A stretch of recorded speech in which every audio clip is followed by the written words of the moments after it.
أثارت قضية الإجهاض جدلا كبيرا ونقاشا مجتمعيا واسعا خرج إلى الواجهة. قضية معقدة يتداخل فيها الشرعي بالطبي والقانوني في ظل إحصاءات وأرقام مقلقة ووجهات نظر متباينة تحول دون الوصول لحل وسط. هل أنت مع الإجهاض؟ سؤال نطرحه لعينة من آراء المواطنين. بالنسبة للقانون الإجهاض أنا 100% ضد القانون، وكاينين جهات في البلاد جمعيات يسارية وجمعيات علمانية ودوك الطبقة ديال عصيد ومنيب والاتحاد الاشتراكي الموحد وداك الشيء باغيين يدخلوا الشقر الكاتب الاول ديال الحزب الاتحاد الاشتراكي. المهم حنا ضد القانون كشباب، وحنا دولة عندنا مرجعية إسلامية وخصنا نبقاو دولة إسلامية وحنا تحت ظل إمارة المؤمنين.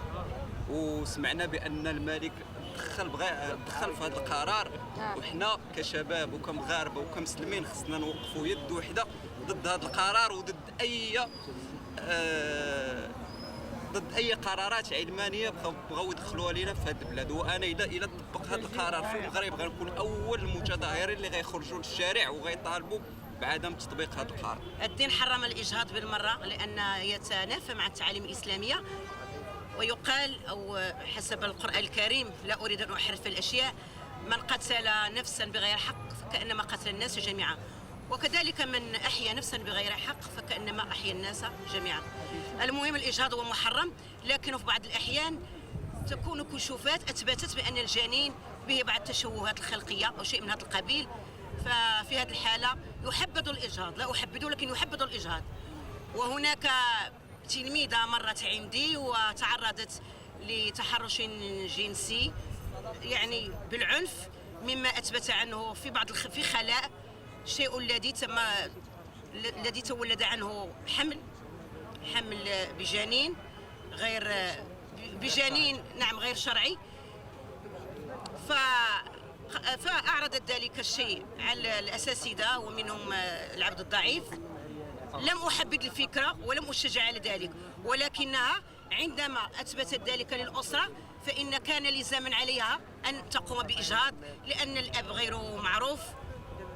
أنا لا أقول بأن ما فعلته حق أو غير حق، كل ما في الأمر أن تجربة عشتها مع تلميذتي، هذا ما أقول. حالة شاذة ديال الإعلام. هاد المسائل ديال الإجهاض خصها تكون وسائل تحسيسية أوطر هاد اللقاءات في الشارع، لأن المشكل حساس وتيهم بزاف العائلات وتيهم الأعراض ديال بزاف الناس وبزاف الفتيات اللي مشاو عرضة ديال هاد الشيء. سمعتي هما اللي مصيبة كحلة، هما اللي خصنا نردوا لهم البال، هما اللي خصنا ناخذوا الرأي ديالهم، ناخذوا الرأي ديال الحالات. وعاد داك التشدد اللي جا تسميه تشدد إعلامي، دابا الإعلام الله تيهز في هاد الشيء، تيتبخ في هاد الشيء. هي حالة الحقيقة سمعتي يرثى لها، لا من جهة الوقائع اللي هي كاينه الإجهاض حالته، أو لا من حول الدبان اللي دور به ديال الإعلام حول الإجهاض باش نخرجوه. اللي دارت الإجهاض هي اللي حرام، أما الإجهاض ماشي حرام. 100 كتنجح، 70% ما كتنجحش، كتعدي إلى الموت. أول حاجة أنا كانطرا ليا مشكل مع واحد السيدة حلمت به باش دار الإجهاض، حلمت به. أول كلمة قال لي شاعل بالعافية وكيقول لي حرام عليك، حرمتيني من الحياة، اش بغيتي يعني. كنصح الدريات ولا الدراري قال لي طرا لي شي مشكل بصراحة دار باش بلا ما يطيح في المشكل اللي طاحش فيه انا، باش هذاك الشيء كامل ما مداومش. كتعرف شي دري العب بعيد ما تلعبش بالنار احسن. يعني بعض المرات يقول لك الا كانت المرأة مريضة عندها شي حاجة يمكن لها الإجهاض، اما الا كانت صحيحة ما عندها حتى شي مرض هذيك حرم الله سبحانه وتعالى. اما الا كانت مريضة يعني راه واش نقول لك، هذيك ما نقدرش ندخل. لا قولي رايك. هذيك اولا في النوبه الاولى فاش ارتكبت الغلطات حرام، اما باش هو تقتلو راه نفس عند الله تتكون حرام. والزنا يلا قدر الله سبحانه وتعالى يجيب لها شي حاجه يسترها بها. اي انسان تحط في حاله سميتو راه تجيب ليه الله السبب ديالها. ماشي لا هو تخطيط إجهاض، حتى ولو كان ولد زنا لا يجهض، لأن ولد زنا ما ذنبه، فقد يكبر وينشأ إذا عني به ونشئ تنشئة إسلامية وتربى على الأصول والأخلاق، فإنه سيكون منه الصلاح، وسيكون له أثر في الصلاح ودور مهم في بالنسبة للأمة الإسلامية. هذا الموضوع يرجع إلى التربية بالنسبة لأبناء الزنا والمئوس إلى آخره، وتربيتهم والعناية بهم، هذا يعني في أجر عظيم.